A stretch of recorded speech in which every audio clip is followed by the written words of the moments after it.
Every life has a story, and every story is worth sharing. Your story, my story, and our story speak of victory and defeat, joy and sorrow, resilience and vulnerability. They are not just our story, they are Christ's story in us. They are Kingdom Stories from Down Under. A few weeks ago, we found a new place for our church, for our facility, a new facility to move on in a community. And we had to find a tenant to take over the lease in the existing premises. We put out a call out there in the community, and behold, we had about 3 candidates who came out to see the facility. And the first one that put their hands up and wanted to move in this was a ministry called Beth Yeshua. And tonight, as we are passing on this facility to them, I have the great privilege to interview their wonderful leader, Steve Arnold. Everyone knows him as Arnie or Pastor Arnie. And tonight he will share a beautiful story with us. Welcome to the show, Arnie. Thanks for having me. Why Arnie and not Steve? Arnie from being very, very young, and he's just kind of stuck to the point where my wife has always just known me as Arnie. So, Did you wear an Arnie name on your soccer shirt? Yeah. You did? Yeah. It was Arnie? Yeah. What number did you have on the shirt? Oh, 7. 7? Yeah. So you're right wing. Right wing, just like me. Yeah. I'm a 7'8" on the Yeah. wing. Even most recently, I played, I think, the finals about 3 weeks ago I think I had number 8 Wow. on the right wing. I was still playing up to being 45, and then my knees couldn't take any more. So, yeah, I had to stop. Getting injured too much. You mean you're over 45 already? I am. I know. Don't like it. Yeah. You just. So I play masters, Right. which is that sort of age. Yeah. But masters begins at 35, and after that, nobody counts anymore. That's so it, yeah. we actually have 70-year-olds playing in the same team. I know, I'd love it, but it just got too much. What level did you get to in your teenage years, or? Not a great standard. It was just I was always playing Saturday and Sunday football. Yeah. Just for more for enjoyment, really. I can kick a ball where I need it to go, though. Yeah. And I still can. You can bend it like Beckham. I can indeed. Yeah. But not like Beckham. Better. Not quite. But you can put a spin on it. Yeah. Good at crossing. Yeah. But you're quite tall to be on the wing. Wouldn't they rather have you in the middle? I know in my younger years I was quite a fair bit slimmer. Mm-hmm. I was quite fast as well. Yeah, you would be. I would. And I was. Headers? Yeah. Yeah. You'd win the midfield battles. 2 feet as well. Yeah. Oh, so you could play on the wing, on the left as well? Yeah. Good cross and kick as well? Yeah. Well, that's rare. Yeah. Yeah. I think more and more... I don't think you should be a professional footballer if you can't kick with both feet. Yeah, I think now it's more demanded. Mm. Whereas I think for a while people just had a strong foot and then they honed that skill more and more, and that's it. But then the opposition knew you that you'd have to change feet or, set the ball up for yourself for that kick. English, obviously by the accent, born and raised in Midlands or No, in the Northeast? north of England, the northwest in Oldham. I was born in Oldham, a little town called Oldham, yeah. Is that in the Great Manchester area? Yeah. That's the one. It's like 5 mile north of Manchester. Okay. Yeah. Now it's almost a suburb of Manchester, isn't it? Yeah, well, it always was, but it's just a little industrial town.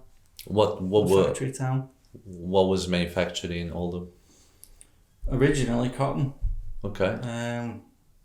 It was a cotton mill town, and then in my time I worked in a mill, but it was electronics, and that's what they used the mills for then.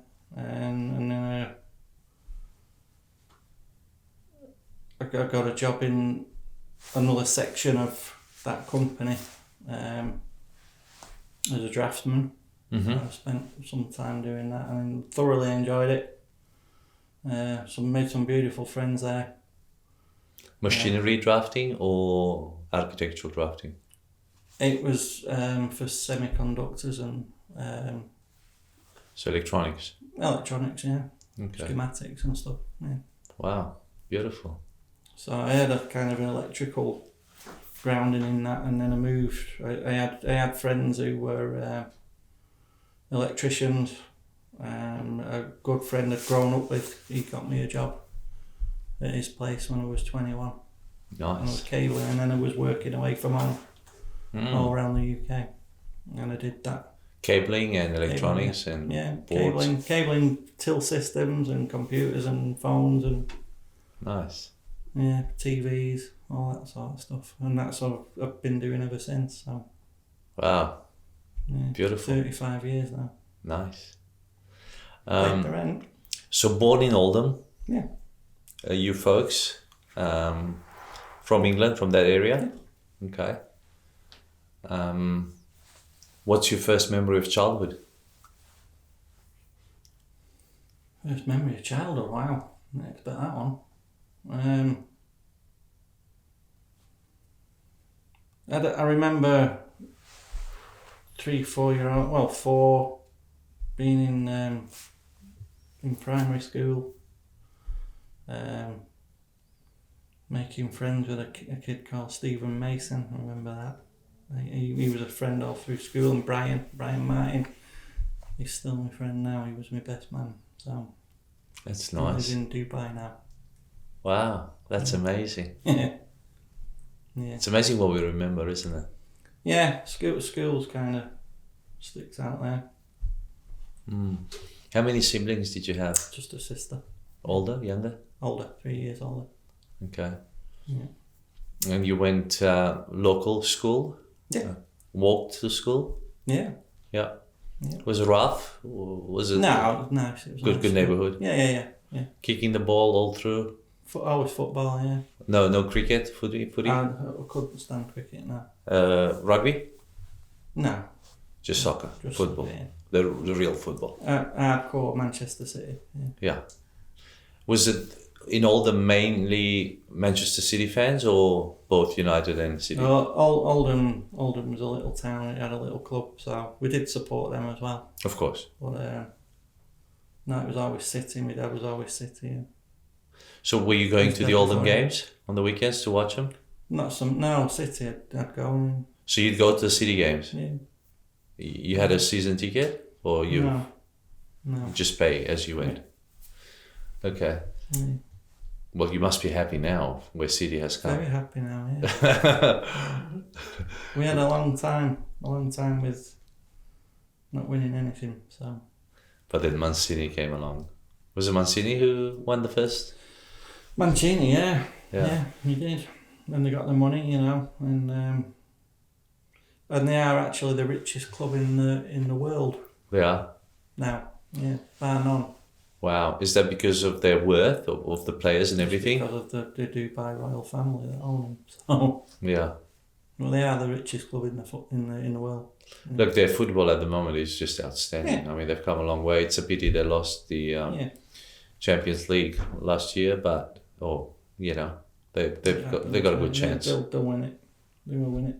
Yeah. But yeah, it's great. Well, we had 26 years of the old bottlenose Fergie winning everything, and what a dominance. yeah. Well, at least it wasn't Liverpool.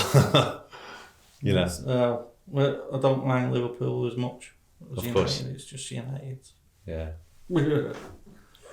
Now, your family life, were they Christians? Your mum, your dad? I wouldn't say they're practicing now.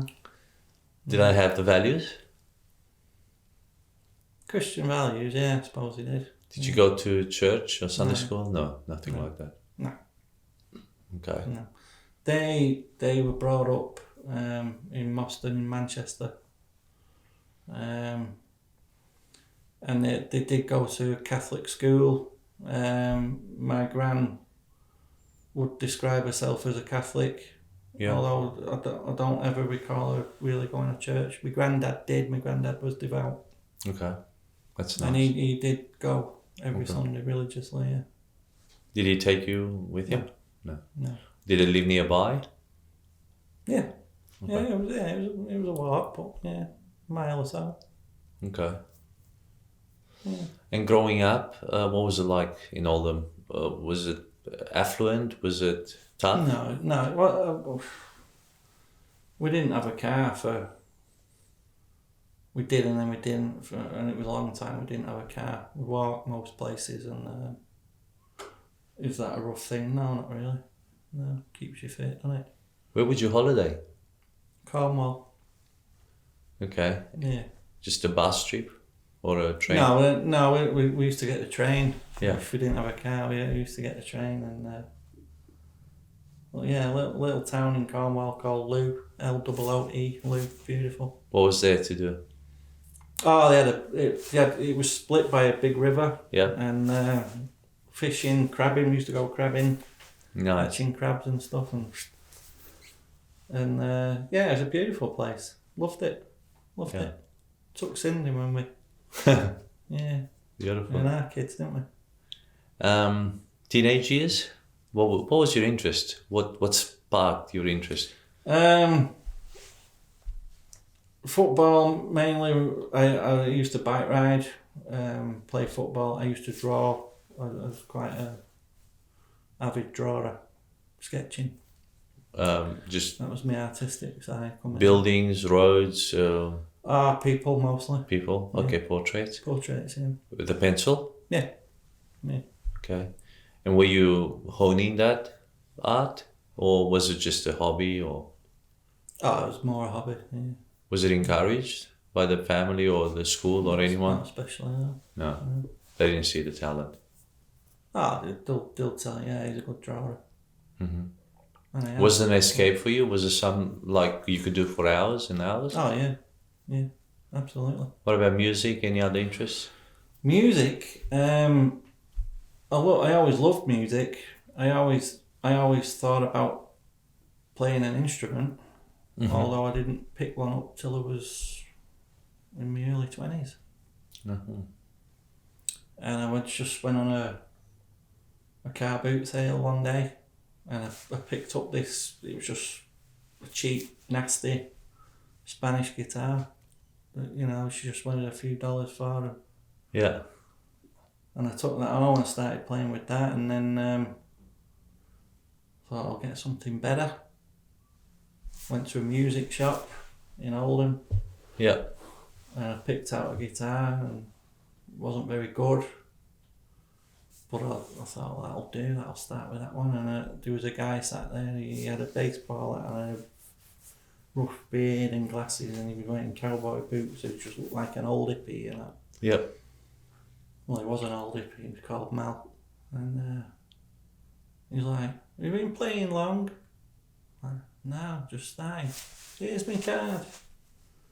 And we became great friends, and he was a excellent rhythm blues rhythm guitarist. So I play rhythm guitar Wow. very well. I don't do all the stuff, but that was because of Mel and the way he taught me. So You got it in your blood, in your stream. yeah. Nice. I won't say I'm professional, but I'm a fair guitar player. Nice. I can hold my own. Yeah. Teenage years, did you get up to no good? Or No. quite a good kid in a Yeah, I sense? was a kid, yeah. Alcohol, gambling. Oh yeah, not gambling, alcohol, sure. Smoking. Dope? No. No. Kept away. Yeah. Okay. Yeah. We did drink though, yeah. I was drinking quite young and early. And It was common, wasn't it? yeah, we was going in the pub at 16 and stuff, yeah. Mm. Yeah. And then what trade did you take on? So at 20 you went into this factory.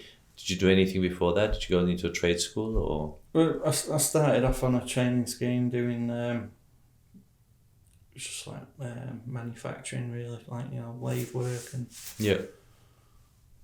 bit of electrics and stuff. And then I didn't stay in that long because I got a full-time job then Yeah. in my mum and dad's factory, so I did that for a while. And So they were working both in a factory? Yeah. And, Well, my mum and dad worked in that place all the working life, really. okay. Yeah. Part of the furniture, part of the machinery. Yeah. And it did them well, you know. They were never rich, but they never went without. We didn't go without, really. Yeah. So it was nice. It was a nice, easy-going childhood, and growing up well. I didn't really like school too much. Couldn't wait to get out of the place and start work. So with your cabling job, you travelled throughout England. Oh yeah. That was fun. Yeah. All over the UK. Beautiful. Channel Islands. Especially Ireland, when you're young. Scotland, yeah. It's just Yeah. tremendous. It was great. Great job. When did you meet your wife? 1994. In England? Yeah. How old were you then?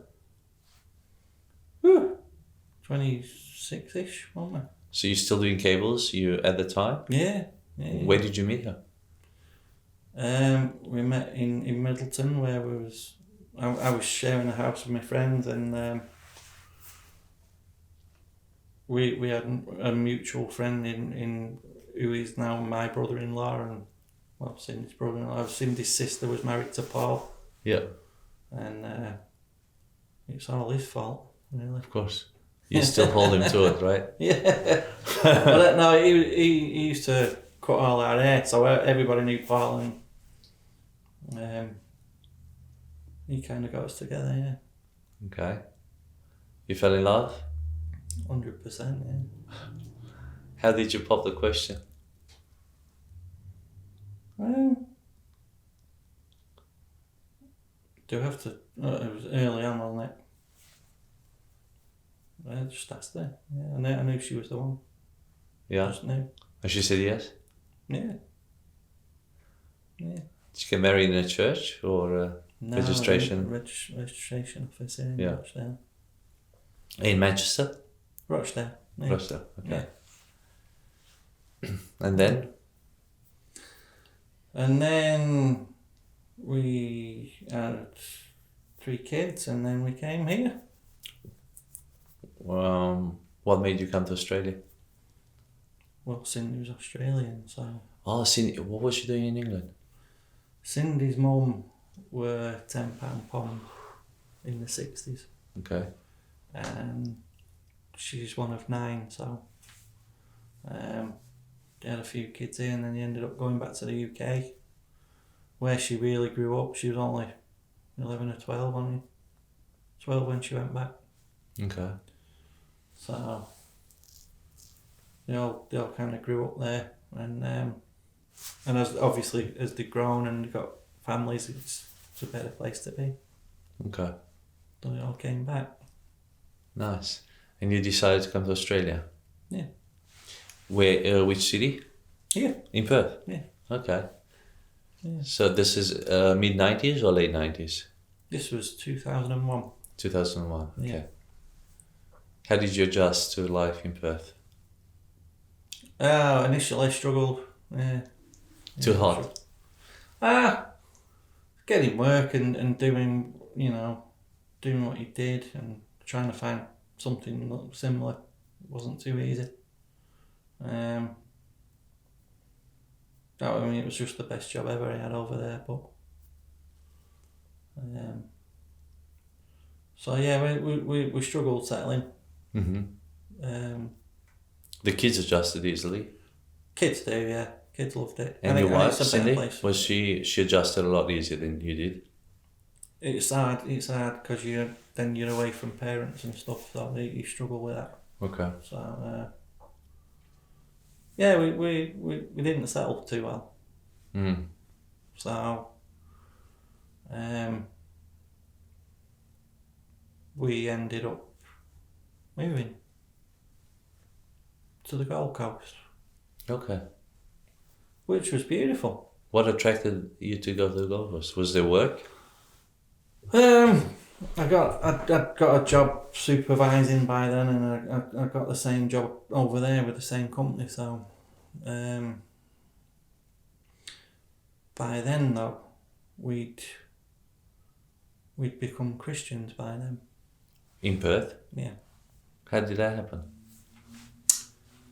Well, we've got a sister-in-law who shared with Cindy, and Cindy gave her life to the Lord. So, and she sort of wanted to be baptised with a degree of urgency, and went into Whitford's Church of Christ to Karen Wilson and promptly demanded it. And They baptised her? Karen Wilson obliged, yeah, that night. Wow. So, yeah. How did you take that? How did I take it? I thought it was a little bit strange. Yeah, because I wasn't like, because I'd always considered Charlie a little bit extreme. And Yeah. Did you know much about Christianity and baptism? No. It was all no, new. it was Weird? 100% new. Yeah, Weird? I sort of the only experience I'd ever had of church in England was Catholicism. Yeah. And I thought that was absolutely weird, yeah. Okay. And hostile. Yeah. And a bit foreboding and full of these idols and that. And I was like, no. Didn't get it. And Christians were just happy clappies, really. Like, they're all weirdos, they're all happy clappy weirdos. Seriously, that's how we got brought up. So did you go with her to the church? Yeah. Just on a Sunday? It was a Sunday night, yeah. Just to support her? Or and was this regular? You went for a few weeks or months? No, not initially, no. And then she sort of talked me into it and said, come on, just come down. And I'm like, they're going to be weird. They're going to be all happy clappies and strange. I said, if they start, I'll let them, I'm gone. And that's pretty much what happened. So this is a Church of Christ and they're happy clappy with arm raised. Yeah. Normally they're more subtle. Well, they did, and they all go up and they're all praising and like they do. And I distinctly remember saying to Cindy, I'm going for a coffee, I'll see you later. And started to get up and shuffle out. In the middle of the service while they were worshipping? Yeah. Okay. And I'm not lying, am I? All lights went off. Whitford's Church of Christ, first time they'd had a power cut in 14 years. Blackout. It was blackout, yeah. So then obviously I was like, whoo, what's happening? Freaked out. And then they started lighting candles, and then this kid gets up with an acoustic guitar, and there's a young girl called Jade, and she sang Emmanuel. Obviously you love the guitar and strings. That's what pulled me in, yeah. It was just that acoustic thing, because I'm very, very acoustic oriented. I'm not into electric stuff. So the acoustic pulled me, yeah. And the song just brought me out. Like, what's going on? And I was sat there crying. Like, what's going on, Tim? And she said, the Lord's doing something. So we did. And because Karen had baptised Cindy, her husband Mark, he sort of put me under his wing a little bit, and we joined what did they call home it? Group. The home group thing, yeah. Was she baptised in a pool or at the ocean? We're both baptised in Whitford, yeah. Okay, in the church? Yeah. Okay. I don't necessarily agree with that now. I'd always go with the ocean now, but yeah, well, doesn't matter. Living water, but yeah, that's just me. Yeah.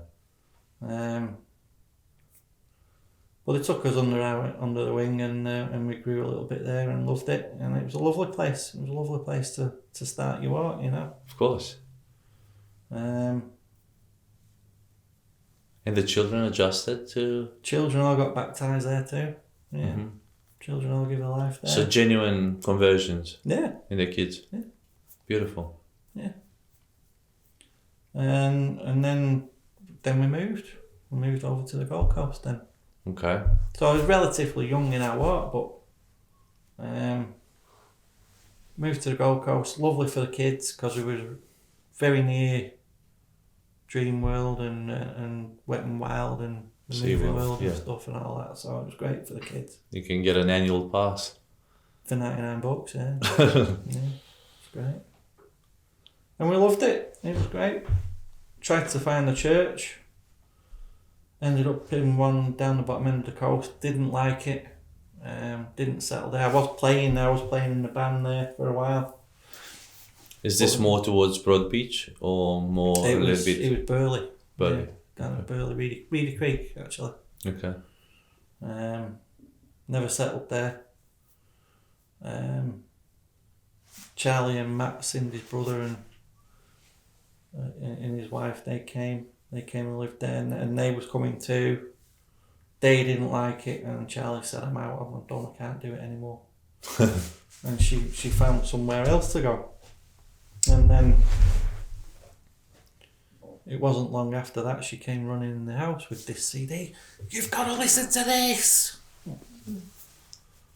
Like, who is it? This American guy. Okay. And it was Greg Hershberg.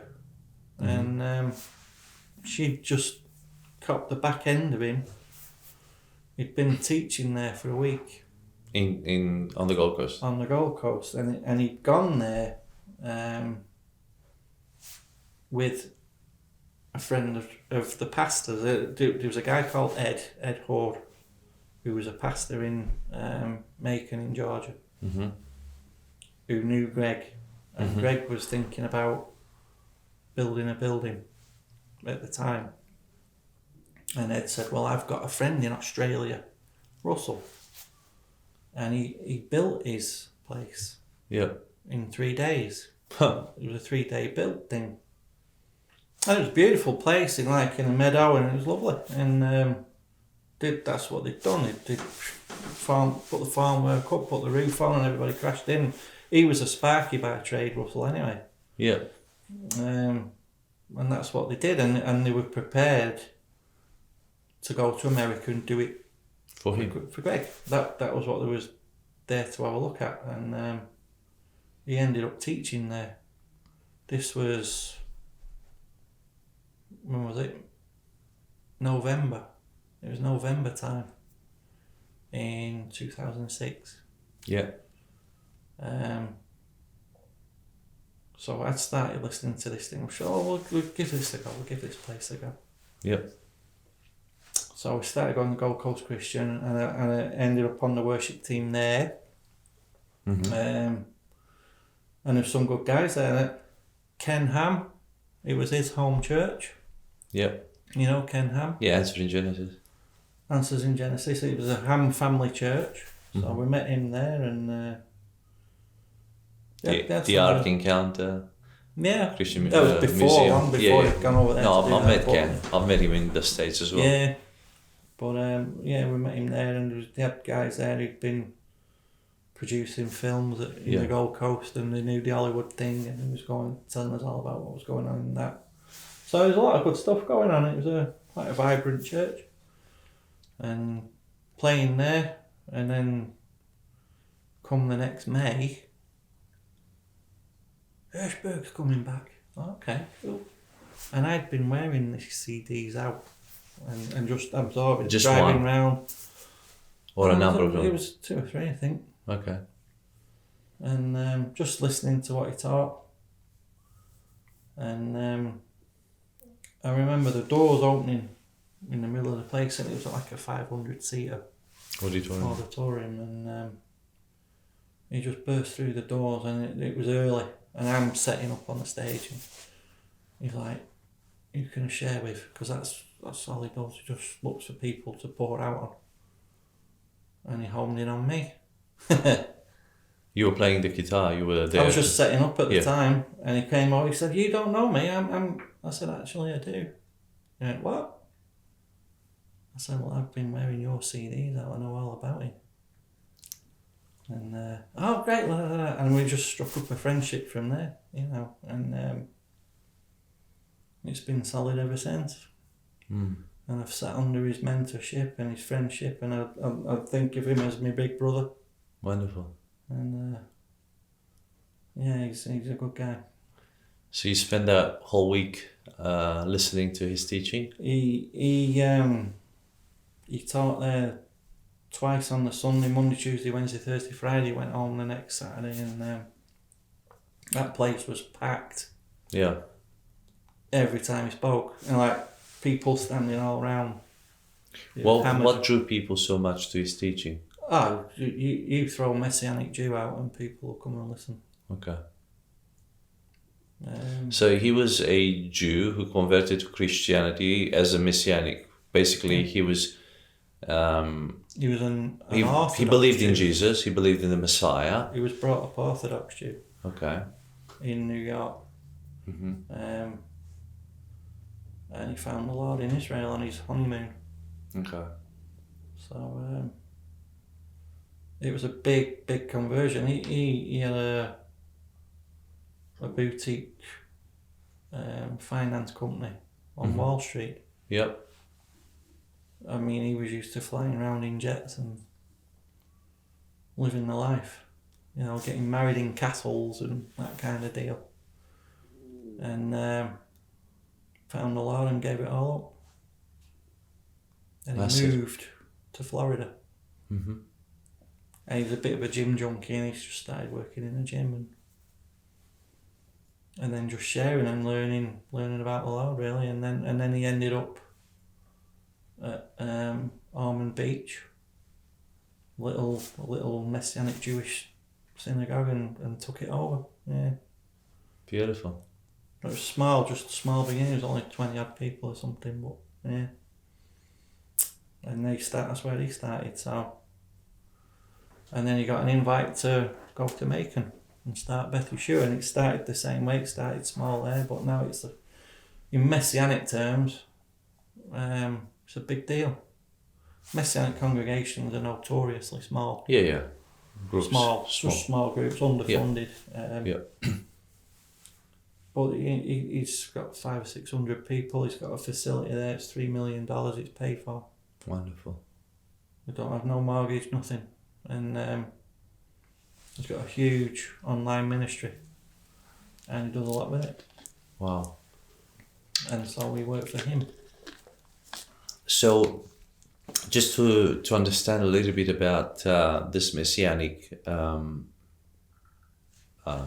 let's say, nuance, or so it sprang out of Judaism, of those people. So there's a lot of people that they're not familiar with what Messianic. They won't be familiar with it now. So it usually starts with Jews who have converted to a form of Christianity, or they've accepted Jesus Christ as the Messiah.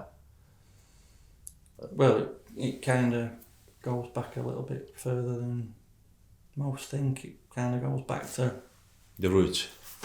Straight back to the roots, because the first 12 believers were who? Yeah. Jewish boys. Yeah. And then the first 120 were Jewish people. Yeah. Before the Gentiles. And then the 3,000 and the 5,000, and then the myriads you find in Acts 21. Yeah. All zealous for the Torah and believing in Yeshua as Messiah. Okay. So that's where it started. So, but now this Messianic community is not just Jews who have accepted the Messiah. That's right, yeah. It's Gentiles, it's people who've just embraced the Judaic heritage and beliefs. What's the lenses? Is the lenses more, let's say, Old Covenant, looking at the New Covenant through the Old Covenant, or is it from the New Covenant looking at the Old Covenant? Well, I don't look at it like that. I look at it as the Bible being one. It is one. It's a universe, right? So, and I kind of know him as Yeshua. I've grown to know him as Yeshua, Jesus, no problem. Yeah. But there's 333 prophetic scriptures in the Old Testament. Absolutely. That all point to him. Yeah. And him being Messiah. Correct. And him coming and dying for your sin. Yes. And all we've got to do is really accept that, right? That's the The heart of the gospel. That's the gospel. But you've got a very, very Hebraic Jewish book in the New Testament that people kind of read but very rarely absorb. Understand. And the things that we're walking out and believing are very, very New Testament, in very, very New Testament terms. Yeah. This Passover thing, this first fruits thing, these are very New Testament terms that people in the faith kind of overlook, and maybe they shouldn't, Beautiful feasts. Because they are beautiful and they do point to him. Yeah. And because you really celebrate the Messiah. It's not the feast itself. Yeah, it's the Messiah. It's just, I think those people need to understand that, everything is centered on Christ, the Messiah, and in the fulfillment of every prophetic word in the Old Testament and every feast. Yeah. Because the feasts point to the fulfillment of the coming of Messiah. Leviticus 23. So people kind of look at Leviticus and go, well, that's the Old Testament, and that's the law, and because that's the way they've been taught to think. Yeah. Law's bad, your law bad, and no, it's not, because Romans 7:12 says the law is holy, just and good. Yeah, and it is. The law isn't the problem. The law was never the problem. Judaism was never the problem. We're the problem. We're the problem, not the Judaism. Judaism, biblical Judaism, is a very, very beautiful thing because that's what the Messiah walked out. He is the fulfillment of that. He is biblical Judaism. Yeah. He is the Word now. Yeah. He is the Word made flesh. Yeah. And they used to call him HaTorah. That was how he was known. And in the beginning was the Word, and the Word was embodied. Boom. Yeah. And so it's him. Your Bible is Yeshua. Yeah. And if you cracked him up, you'd see the Word of God bursting out of him. So as you were learning this, as you were growing into this, how did it well, you weren't really messed up with traditional views, no, were you? Not at all, no. So in a way it was good because for you this was just fresh revelation that you could just learn. And we'd not learnt that much. To unlearn. There wasn't that much to unlearn, but I was driving around thinking, why has nobody told me this? Yeah. Why has nobody told me that?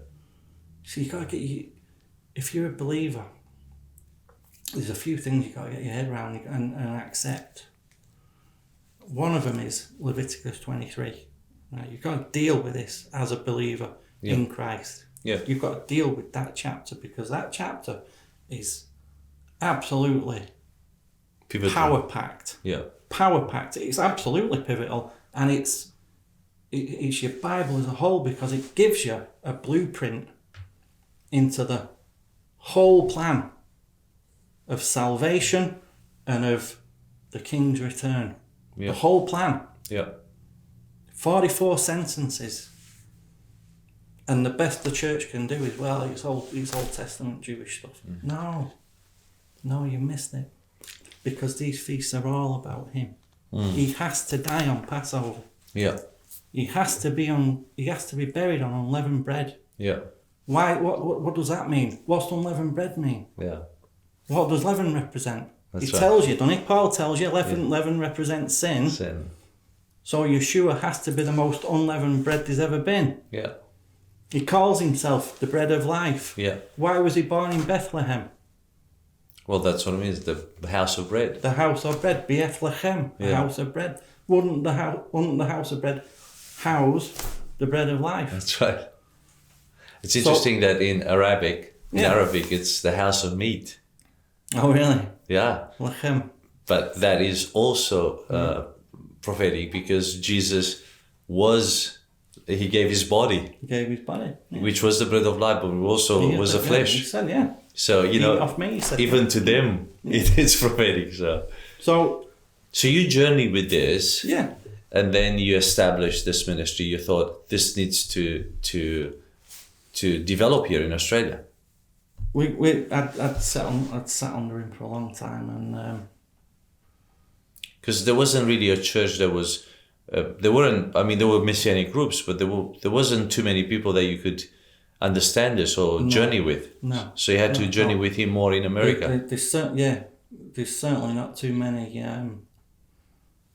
Messianic Jewish rabbis in Australia. Yeah.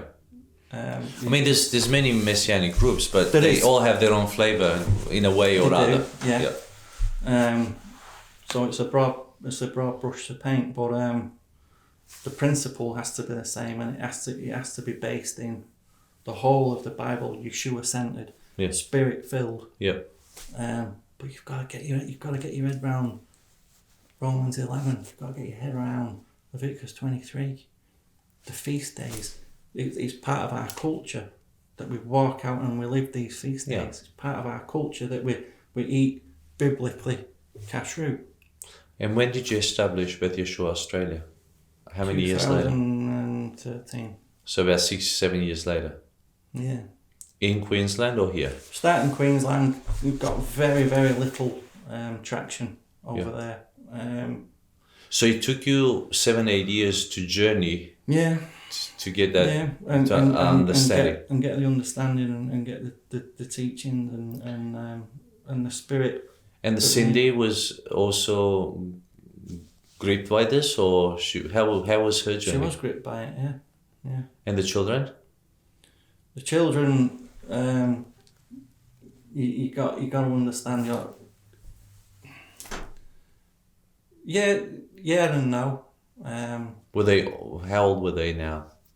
Oh, they're all in the teens 20s now. No, but back then, early teens. Yeah. Okay. So I mean, to a large extent, they're finding their own feet as well. So were you going regularly to a church on a Saturday or Sunday at this stage or not? We helped birth a church where we lived on a Sunday. Yeah. We did help, and he needed some help. This guy, and we met him at the Gold Coast Christian, so we did help him for a while. Okay. And he needed a worship leader, so I did that for him. And nice guy, still going. You were leading the worship. Yeah. And other kids playing instruments as well. Yeah. Good.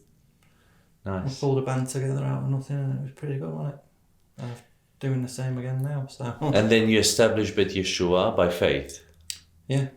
Did you have any prophetic or any deep revelation to begin that, or what triggered that? What made it for you? It was Greg saying, would you do it? Would you start a congregation there? And I believe he came. I think God sent him across the world for me. Now that sounds like, but I honestly think that was the case, and I think he does things like that. Yeah. When you think that week, and the amount of people that were there that week. Yes. And nobody kept in touch with him. Wow. Except you. So they wanted his teaching, but not his persona, his anointing. Kind of.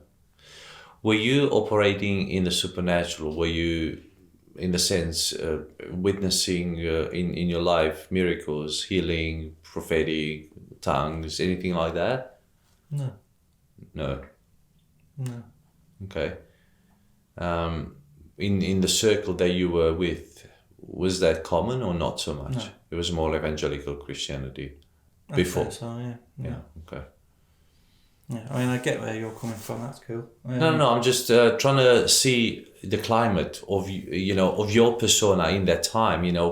How were you looking when somebody calls you like that to establish a ministry? You're thinking, okay. No, I fell off the chair, to be honest with you, and I was like, what? That's why I'm asking, have you journeyed in the supernatural? Was this a common thing, or was it just a totally curveball out of nowhere? It was a total curveball, Yeah.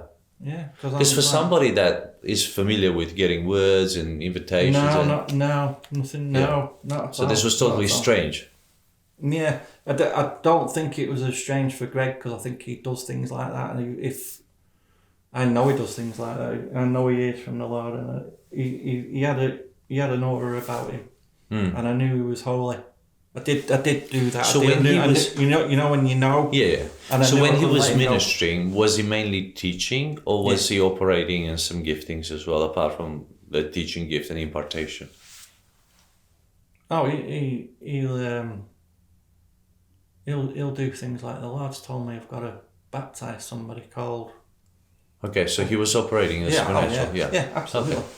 And because obviously the proof was in the pudding, in the sense. It wasn't just teaching. There was signs to accompany what he was teaching. And he travelled to Kenya, and he'd found our guy over there. He's travelled to India and found our guy over there. Yeah. And he came here and he found me. So it's not something he does lightly. He doesn't just pull it out of his hat and go, I'll just pick somebody to run Beth Yeshua. Yeah. He wouldn't do that without hearing from the Lord. So I knew I was on the right track in that regard, because I knew he wouldn't. Was it scary for you? Yeah, absolutely. Great. Yeah, 100%. So you held back, you said, look, or you just allowed? Well, now I said I don't want to do it without being sure. I need you to be sure that you've got the right boy. Yeah. I need you to know I'm the right one. And I went and spent a lot of time with him. So you went to US? Yeah. How old were you? Mid-30s or early 30s? What? Oh, he was older than that, yeah. Okay, a bit older. Because, I mean, it takes a lot of... it's disruptive to do that, isn't it? Yeah. And how long... You went with Cindy, both of you? Yeah. And the kids? A few weeks, yeah. Not the kids, no. Okay. The kids, no. So you just went for a few weeks to... I went and lived with him, yeah. Okay. Lived with him. And... went to the gym with him as well? Yeah. Pumped some weights? Yeah. Taught him soccer? He's a bit better at that than me. That's just self-abuse as far as I'm concerned. But, well, yeah, he loves it. He loves the gym. And he managed to honour that time to really... He anointed us at the end of it, yeah. Yeah. And that's what I wanted, because I knew he wouldn't do that if he wasn't sure. It wasn't from the Lord. And that was the goal then. And you were absorbing all of this, obviously. Yeah. And it made sense in the spirit, in the mind, in everything. 100%. I live and breathe it now. Yeah. Okay. Then you came back to Australia. Yeah. And then you established the ministry. Yeah, it didn't take off over there. We never got any traction. We never got any interest. Yeah, advertising and everything. Nothing. Nobody came, and it was a bit. It was a bit off-putting, but we prayed and we prayed and prayed, and certain things happened, and things just fall in line. And even though it seems absolutely crazy, it's from the Lord. And I was adamant we had to come back here. Mm-hmm. And we'd lived then in the Gold Coast 10 years. Wow. And we'd lived here for 5, but here we couldn't get out quick enough. It was like, we've got to go away. Well, you needed that. That was the only way you could get back here. But when I came back, I knew I'd come home. And it was weird, but it was a bit foreign for Cindy, but I knew I'd come back home. Mm-hmm. And I looked at WA in a completely different light. Well, you had been transformed, haven't you? Yeah. Oh, yeah. 100%, yeah. So who were the first people that joined with you? We just started at home, and we just put a home group together to start. Mm-hmm. And put it out there, and a few people came. we're still going to Sunday churches just to keep our hand in and see how they was teaching and what they was teaching, and we met a few people like that. We met Karina and Gavin that way. Gav's our elder, and Vanessa and Neil. Vanessa was working with Cindy. That was a story on its own, but so they started with us, and then we just started gathering a few people, and we knew if we were going to grow, we had to get out. We had to get out of the home. So the Jewish Centre just fell in my lap one day. There was a group in there, and they'd been there for a long time, and I think they just got tired. Yeah. They were just tired, and they were all an older group, and there weren't that many of them, and they were just tired. Were they Messianic or kind of? Hebrew roots, probably. Yeah. And there was a differential. Messianic Judaism isn't Hebrew roots. Okay. It's like Pentecostalism and Catholicism. Oh, that bad. That bad, yeah. Okay. Yeah. I hear you. Yeah. Seriously. So they were more along that line, and anyway, I had a word with a couple of people. They said, "Oh, get down there, you'll be right." And I went and seen Mandy, and Mandy said, "Yeah, of course you can rent the place." So, and that was 4 years ago. On a Saturday or on Sunday? Saturday, yeah. Saturday. Yeah. So you started holding services there on Shabbat. Yeah. And gradually more people found out about you. Yeah. And then we had Beth come along, and then COVID hit. That was another one. COVID kind of helped us in a big way, because COVID pushed us to do all this. Yeah. The technical side of it, which we didn't do. We weren't doing filming it and stuff, and figuring out Zoom and and then how you obviously you had a lot of skills in this electronics. You used and Beth had the technical know-how on the computer side of it, so I'm more the sound side of it, because I'd worked with bands and DJs and stuff in my younger years, so it kind of worked, and it helped us, and we started the live stream. So that opened a new opportunity.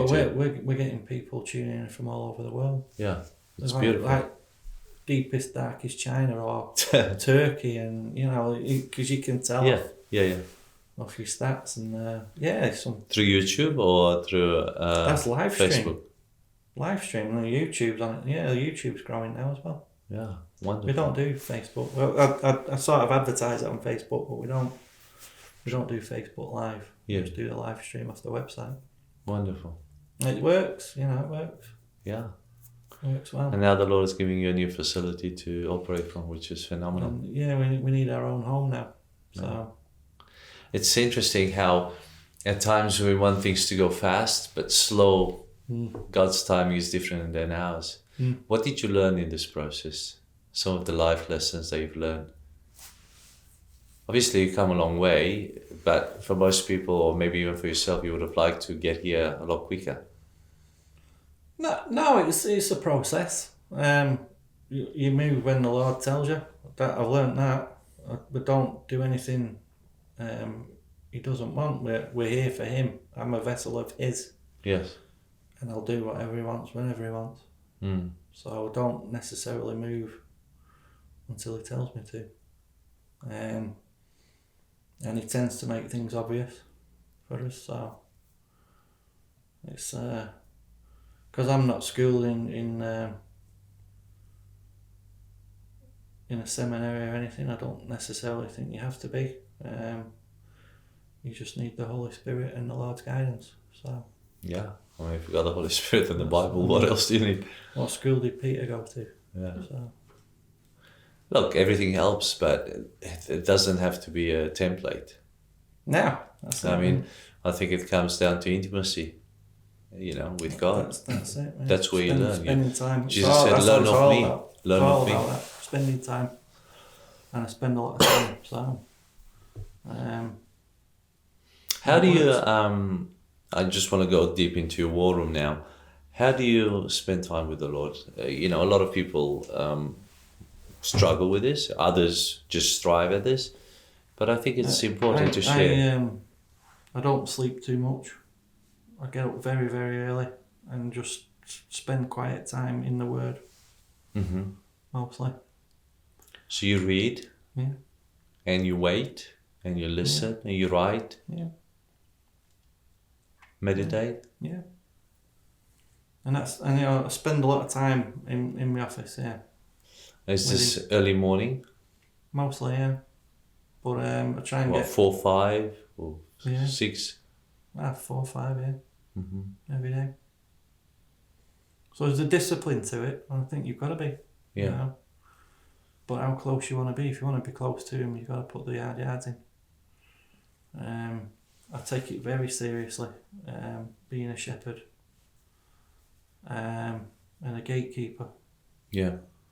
And I don't want to pour into people. I want to pour the word into them. I want to teach them the teachings that we came here. And I felt in my spirit very, very strongly. Sheep without a shepherd. Yeah. Teach them. Yeah. Teach my sheep. Yeah. That's what I got. Now that's not being big-headed. That's just what I heard. Well, that's the call of God on you. Yeah. So that's what we try and do. So you've established a school as well? We're going to establish a school here. Okay. Yeah. And that's the thing. See, it's this Messianic Judaism thing. It is growing. But if you want any sort of qualification, or you want to be a rabbi or a pastor, you're not going to get that here in Australia because it isn't here. It's just not here. Can't do it. You've got to go to Israel or you've got to go to America. I don't want to change that. I don't want to be the head of that. I don't want to be the tail of it. Yeah. So that's my mission. I haven't got a clue. Do you call the teacher rabbi or do you call them pastors, the leader? I call my rabbi. People call me rabbi sometimes. You call me pastor. I'm just Arnie. Yeah. Well, I'm not interested. No, it's a title. I'm just trying to get my head around it. Teacher.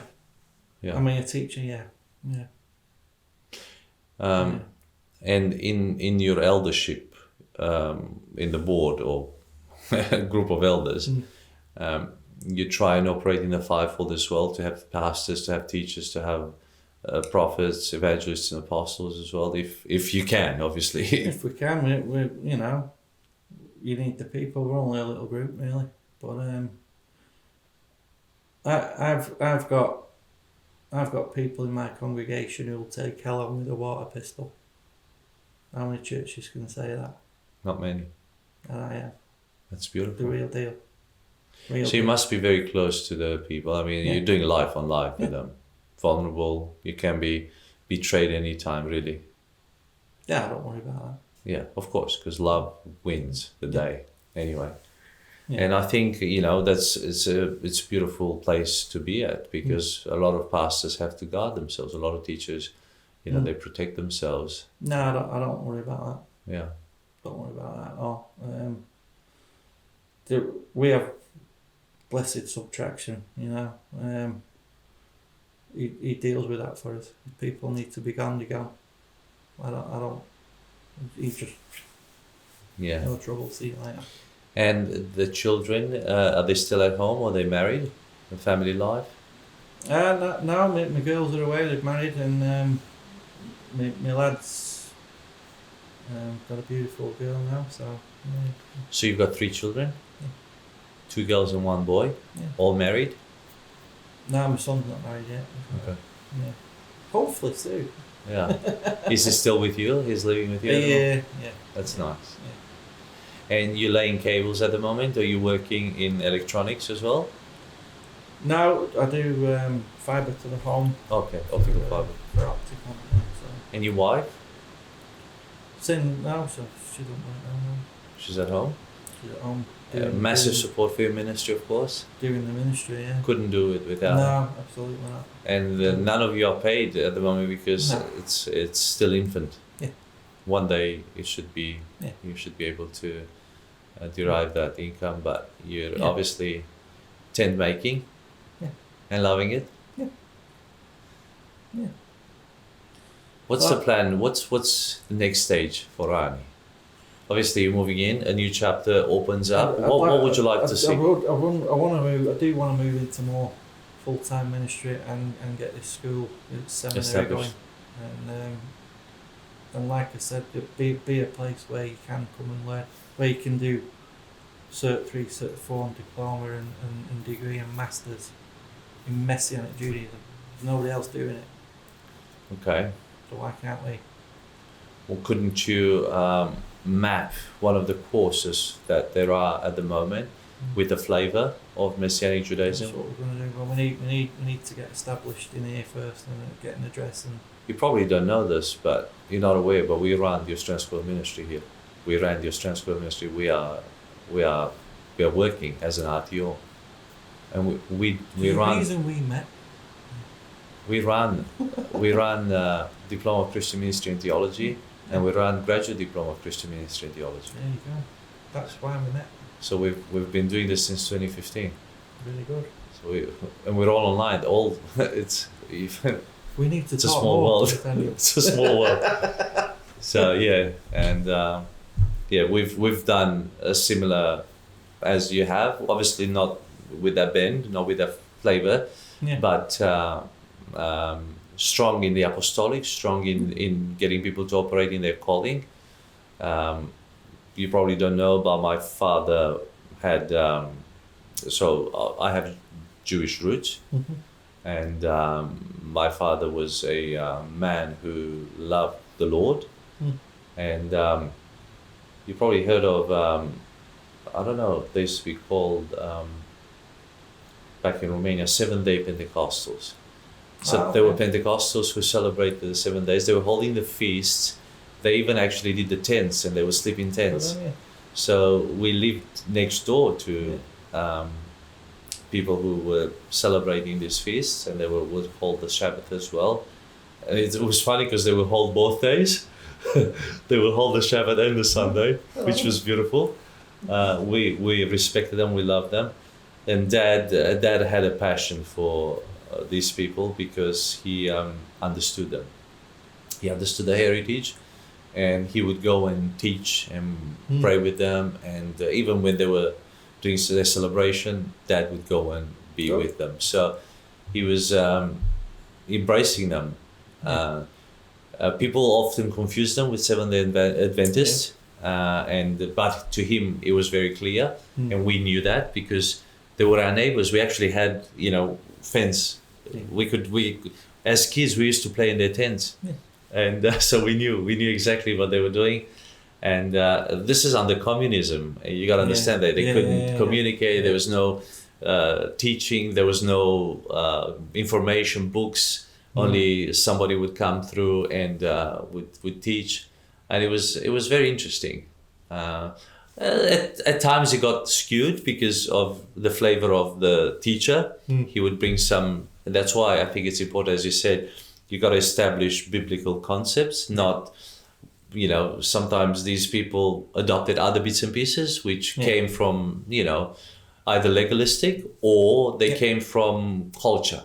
Yeah. Be it Romanian culture or be it Judaic culture, or somebody went to Israel and they said, we also have to do this and that. And, they got people to get baptized again, some of them. They had people, they had to have circumcision, some of them, it could go, a little bit skewed.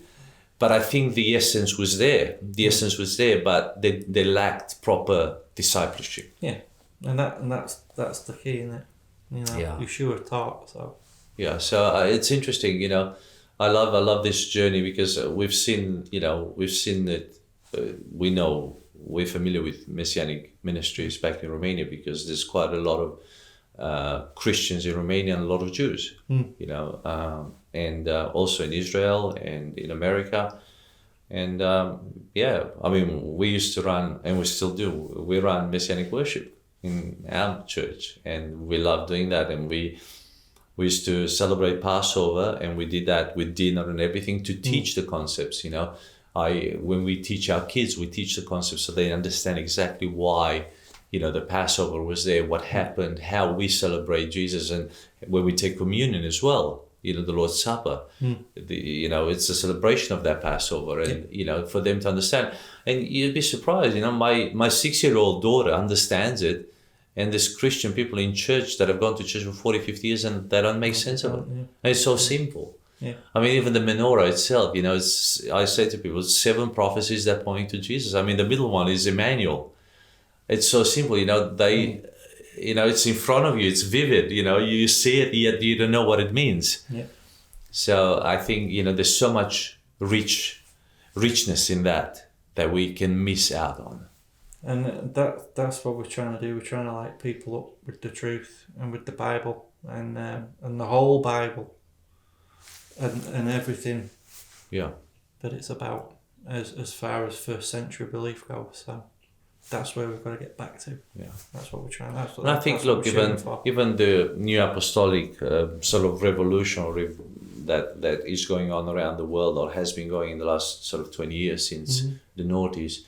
Again, some of them have gone too much, you know, in one direction.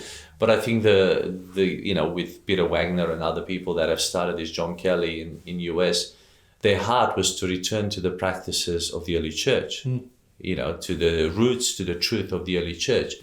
And, you know, the Acts 2:42, fellowship, breaking of bread, prayer, apostles' teaching, bits and pieces like that, which are very simple but essential to get the ecclesia right.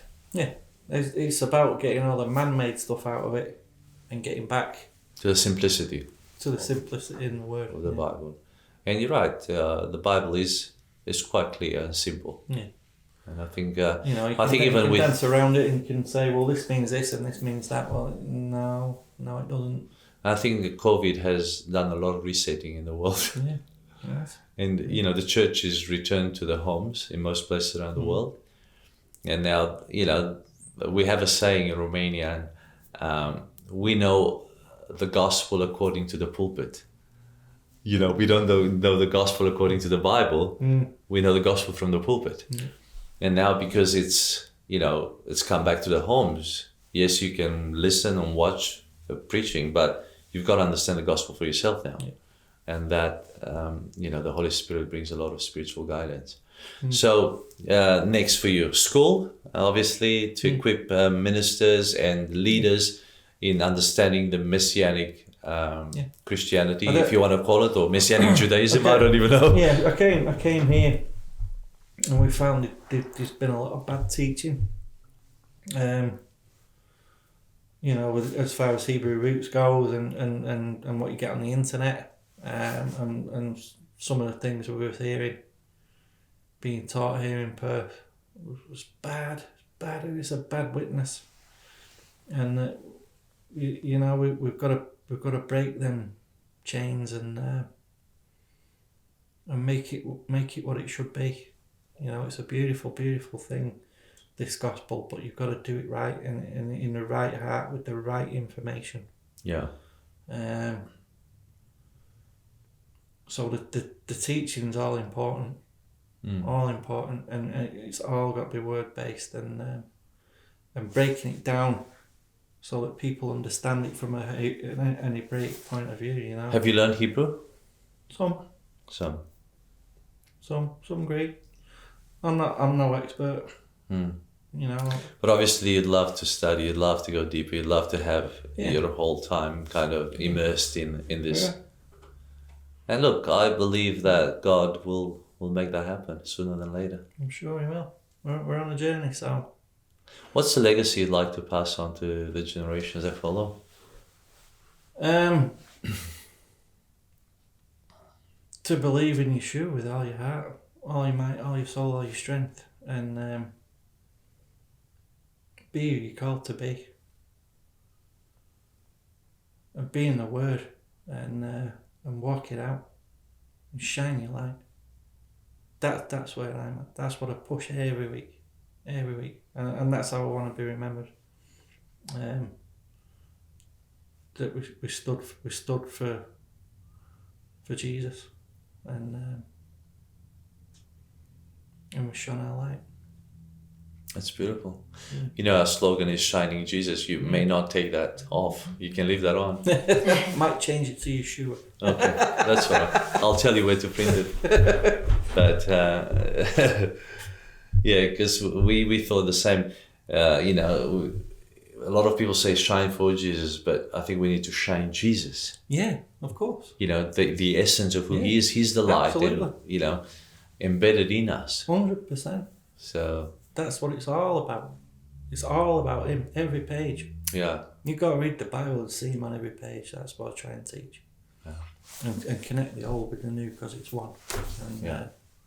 I think I think some people have the fear of doing that. Whereas if you see it as one unit, it all makes sense. It's so much easier. Fear about that. I've got no fear about prophecies. I've got no, you know. There's no great division. No, not at all. And that's there was a silence of 400 years, but that's about it. It doesn't have to be. Nobody teaches you about Israel. Nobody teaches about the connection you should have with the Israeli people. Yeah. They don't teach the prophets. They don't teach about the people coming back in 48. Yeah. Prophesied. 700 scriptures. It's no small thing. No. There's 31,102 verses in your Bible, and 700 say, I'm going to bring Israel back home. Yeah. It's your Bible coming alive right before your eyes. And it's happening in our generation. It's happening you right know, now. it's There's not things happening right now. Yeah. They're in your Bible right now. And it doesn't get taught. It really should, shouldn't it? Yeah. So I think we keep it at times too simple. So simple that it's diluted. yeah, you can't dilute it. You can't. That's the problem. Well, thank you so much for coming to the show and just sharing your heart and your journey. It's brilliant. It's beautiful to see how, you know, vulnerable you are in the sense and just saying it as it was and as it's happening, because you're still on the journey. We also are. Absolutely. And this is where we're at now, and God's opened a new door for you. I just pray that it will blossom and more people can come into the kingdom. Beautiful. Yeah. Well, what a beautiful story, eh? Isn't it always amazing to see how God works in the lives of people and how He brings them on various journeys to get to the same place. We all get there. And Arnie's story is just as beautiful as many others we've heard. If you love this content, do share it with other people. Share this beautiful story as well. Bet Yeshua Ministries, you can look them up as well. They're here in Perth, Western Australia. And hopefully soon enough they'll have a school to help people who want to journey closer in understanding the Messianic roots of Christianity and combining, you know, Judaism with Christianity in a way that glorifies Yeshua, the Messiah. Thank you for watching, and we look forward to seeing you next time. And as Arnie said just before we closed up this conversation, just make sure you shine Jesus everywhere. May the Lord help you. Thank you for joining us on Kingdom Stories from Down Under. We'd love it if you would subscribe, rate, and share these stories with your wider community. And remember, every story is worth sharing, including yours.